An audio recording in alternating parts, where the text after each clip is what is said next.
سلام به شما. این روزها یه سوالی هست که خیلی ذهنا رو درگیر کرده، نه؟ این که بالاخره این هوش مصنوعی با شغل ما چیکار میکنه؟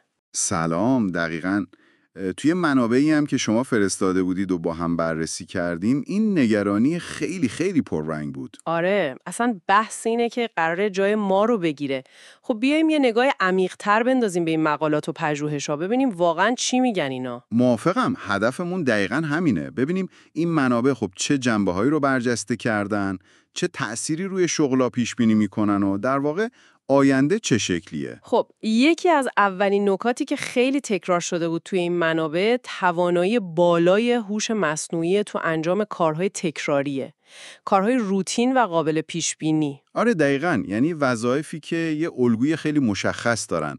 مثلا توی یکی از مقاله ها به خطوط مونتاژ کاملا خودکار اشاره شده بود، یا مثلا استفاده زیاد از چت‌بات ها. همین ربات‌های پاسخگو. بله، همینا که برای جواب دادن به سوالای اولیه مشتری‌ها استفاده میشن. خب مزیتش روشنه، سرعت میره بالا، دقت بیشتر میشه، هزینه‌ها هم میاد پایین. اما خب پیامدش چیه طبق همین تحلیلا؟ پیامدش اینه که مشاغلی که خب بخش اصلیشون همین کارهای روتین و تکراری بوده، اینا بیشتر در معرض تغییرن. یعنی یا باید خودشون رو تطبیق بدن یا حتی خب خطر حذف شدنشون هست. متوجهم. اما نکته جالب اینجاست که همین منابع خیلی محکم روی یه سری مهارت‌ها دست گذاشتن که به نظر میرسه فعلاً منحصر به انسانه. درسته؟ دقیقاً نکته کلیدی همینه. ببینید خلاقیت اصیل، اون تفکر انتقادی عمیق، هوش هیجانی، توانایی تصمیم گیری تو موقعیت‌های پیچیده و نامشخص، اینا چیزایی هستن که هوش مصنوعی راستش هنوز خیلی باهاش فاصله داره. مثلا چی؟ مثل طراحی‌های خیلی خاص یا مدیریت؟ آره، طراحی‌های نوآورانه، مدیریت استراتژیک، حتی نویسندگی خلاق، هوش مصنوعی میتونه کمک کنه، ابزار باشه، شکی نیست.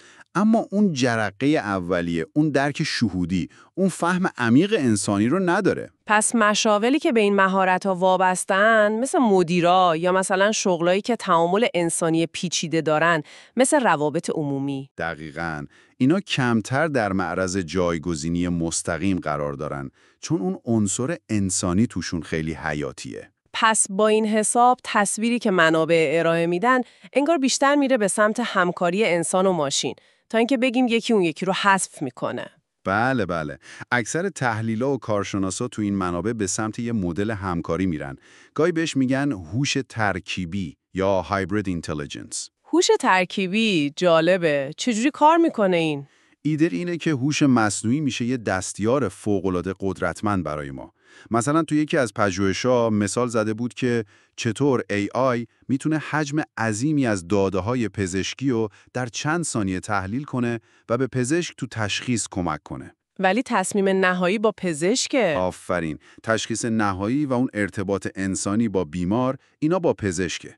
یا مثلا تو مدیریت پروژه AI میتونه تحلیل ریسک بده، پیش بینی کنه، ولی تصمیم آخر، اون قضاوت نهایی با مدیره. و نکته جالب دیگه‌ای که تو منابع بود این بود که خود همین فناوری نیازهای شغلی جدیدی هم ایجاد میکنه. اینم خیلی مهمه به نظرم. قطعاً این یه الگوی تقریباً تکراری تو تاریخ تکنولوژیه.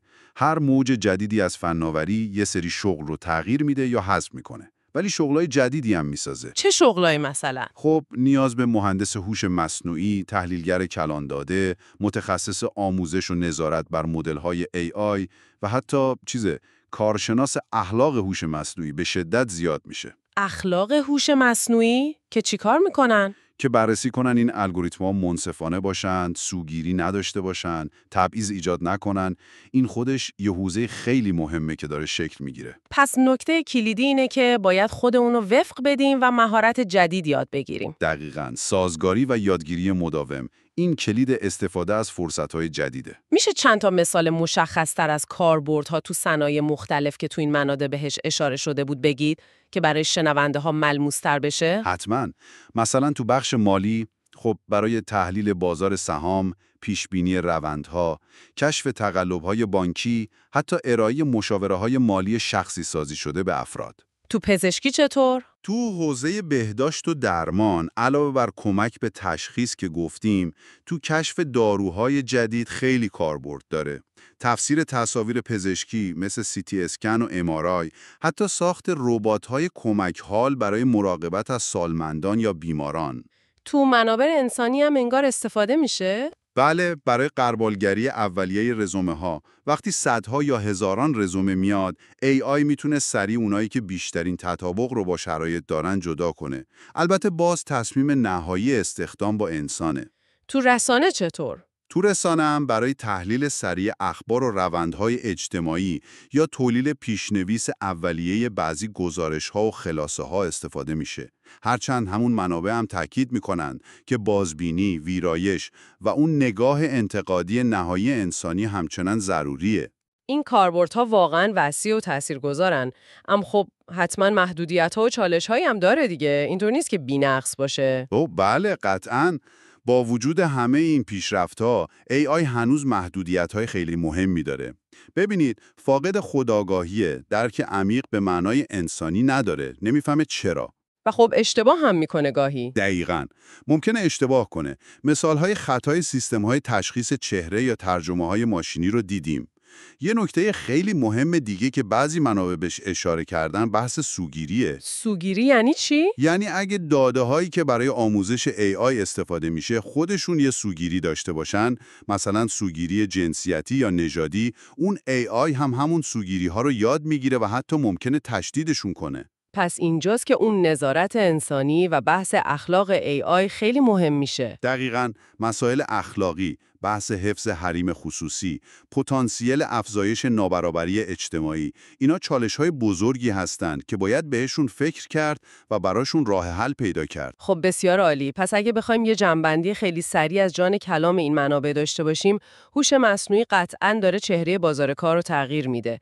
بعضی کارهای روتین و تکراری خب احتمالاً خودکار میشن. ولی مهارت‌های منحصر به فرد انسانی مثل خلاقیت، تفکر عمیق، هوش هیجانی، اینا اهمیتشون حتی بیشتر هم میشه. و سناریوی غالب به نظر میرسه همکاری و انسان و ماشین باشه، نه حذف کامل انسان. در کنارش فرصت‌های شغلی جدیدی هم به وجود میاد که نیازمند مهارت‌های تازه است.